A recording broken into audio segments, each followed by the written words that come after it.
আসসালামু আলাইকুম রহমতুল্লাহি ওবরাকাতু। আলহামদুলিল্লাহ ওয়াসসালাতু ওয়াসসালামু আলা রাসূলিল্লাহ বাদ।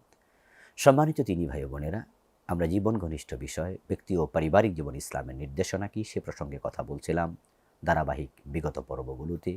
তারই অংশ হিসাবে আমরা আজকে কথা বলতে চাই ইসলামে বিবাহের বিধিবিধান নিয়ে। তারই অধীনস্থ একটি অংশ বিবাহে ওয়াকিলের দায়িত্ব কি। আমরা জানি আমাদের দেশে ওয়াকিল ব্যতীত বিবাহ হয় না, যদিও বিবাহে ওয়াকিল জরুরি কিছু নয়। তা আমাদের দেশে ওয়াকিল তো দেয়ই, সাথে আবার বিবাহের পরে যিনি ওয়াকিল হন তাকে পিতা ডাকা শুরু করে, বাবা ডাকা শুরু করে। শরীয়তে আদৌ এর কোনো গুরুত্ব নেই। ওকিল শব্দের অর্থ কর্মসম্পাদনকারী, প্রতিনিধি বা মুখপাত্র।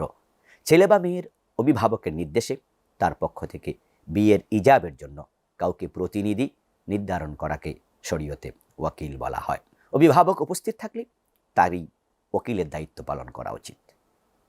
তবে অভিভাবক চাইলে অন্য কাউকে দিয়েও ওকিলের কাজ সম্পাদন করাতে পারেন।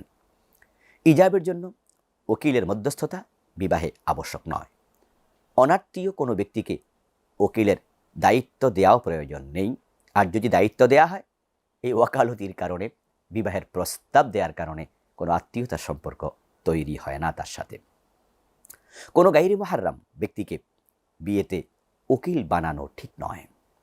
অর্থাৎ মেয়েটাকে অথবা ছেলেটাকে বিয়ের প্রস্তাব যে দেবে সে ওকিল, সে এমন ব্যক্তি হওয়া দরকার যে ব্যক্তি মুহাররাম, যার সাথে মেয়েটির বিবাহ হারাম।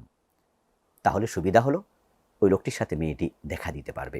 কিন্তু অনাত্মীয় কোনো ব্যক্তি অর্থাৎ গায়রে মুহাররাম কাউকে দিলে, আত্মীয় যদি হয়, তাহলে সে ওয়াকিল দিল, ইজাব দিল, কিন্তু এই জন্য সে মুহাররাম হয়ে যায় নাই, সে গায়রে মুহাররামই থেকে গেল।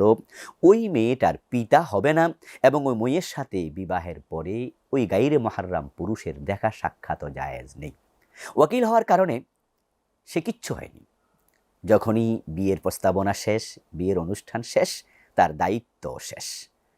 সুতরাং তাকে বাবা ডাকা, তার সাথে দেখা দেয়া কোনো সুযোগ ইসলামে নেই। তো আমরা বলবো যে মেয়ের বাবা উকিল হবে, অথবা ছেলের বাবা উকিল হবে, মেয়ের আপন চাচা উকিল হবে, মেয়ের আপন মামা উকিল হবে, মেয়ের বড় ভাই উকিল হবে, যদি উকিল দেয় আর কি। সরাসরি অনুষ্ঠানে বিয়ে হলে উকিলের প্রয়োজন নেই। ছেলে সরাসরি প্রস্তাব দিতে পারে, ইসলামী অনুমোদন আছে। মেয়েও প্রস্তাব দিতে পারে। ইজাব যে কোনো পক্ষ থেকেই ইসলামে অনুমোদিত, যদিও আমাদের দেশে মেয়ের পক্ষ থেকে প্রস্তাব দেওয়াকে লজ্জা মনে করা হয়। এই জন্য অনেকে ছেলেদের পক্ষ থেকে প্রস্তাব দেওয়াকে জরুরি মনে করছে, যদিও শরীয়ত এটাকে জরুরি করেনি। হ্যাঁ, ঠিক আছে, ছেলের পক্ষ থেকে ছেলে সরাসরি প্রস্তাব দিল, অথবা ছেলের পক্ষ থেকে ছেলের বাবা প্রস্তাব দিল, অথবা বিয়ে মেয়ের পক্ষ থেকে ছেলের কাছে এসে প্রস্তাব দিল, মেয়ের বাবা, মেয়ের চাচা, যে আমরা অমুক মেয়েটাকে আপনার কাছে বিয়ে দিতে চাই, এত লক্ষ টাকা মহারানার বিনিময়ে আমরা সিদ্ধান্ত নিয়েছি। ছেলে যদি কবুল বলে, এনাফ, বিয়ে হয়ে গেল। এখন যিনি মধ্যস্থতা করলেন তার দায়িত্ব শেষ হয়ে গেল। সুতরাং ওয়াকিলকে পিতা ডাকা, ওয়াকিলকে গায়রে মুহাররামকে মুহাররাম মনে করার কোনো সুযোগ ইসলামে নেই।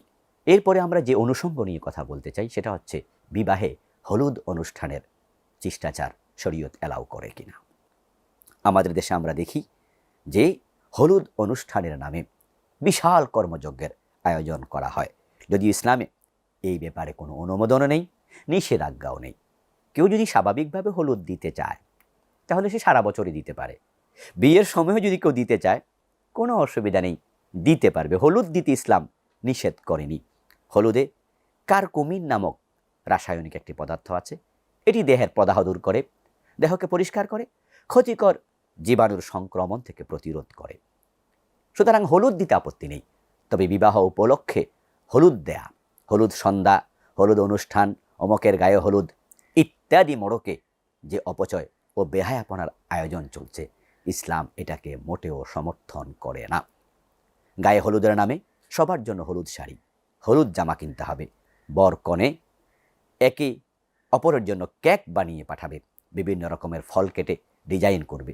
হলুদ অনুষ্ঠান উপলক্ষে অপ্রয়োজনীয় অর্থ ব্যয় করবে। হলুদ অনুষ্ঠানে ভোজের আয়োজন করবে। বর কনের গায়ে হলুদ মাখামাখির জন্য নারী পুরুষের বেপরদায় উপস্থিতি হবে। এটা কোনোভাবে কাম্য নয় এবং এটা ইসলামের রীতিও নয়। আমাদের দেশে হলুদ অনুষ্ঠানের নামে যে অনুষ্ঠানগুলো চলছে এগুলো মুসলিমদের কালচার নয়। ছেলে সাজাতে মেয়ে যায়, মেয়ে সাজাতে ছেলে যায়। আস্তাগফিরুল্লাহ আল-আযীম। পর্দার কোনো বালাই থাকে না। বিবাহের মতো শূন্য একটি অনুষ্ঠানকে শুরুতে কবিরা গুণা দিয়ে পরিপূর্ণ করে দেওয়া হয়। সুতরাং এটা বিজাতীয় কালচার, এটা ইসলামিক কালচার নয়। যদি মেয়েকে হলুদ পরাতে হয়, অন্য মেয়েরা হলুদ দেবে, হলুদ তো দেওয়া জায়েজ আছে। ছেলে যদি হলুদ দিতে চায় দেবে, তবে এটাকে বিয়ের অংশ মনে করার কোনো কারণ নেই। কিন্তু হলুদ অনুষ্ঠানের নামে যেটা চলছে, এটা ইসলামী অনুষ্ঠান নয়, এটা বিজাতীয় সংস্কৃতির অনুসরণ। তাই আমরা বলবো ইসলামে হলুদ অনুষ্ঠান করার কোনো অনুমতি বা সওয়াব বা কালচার বা রীতি আছে, এটার অস্তিত্ব পাওয়া যায় না।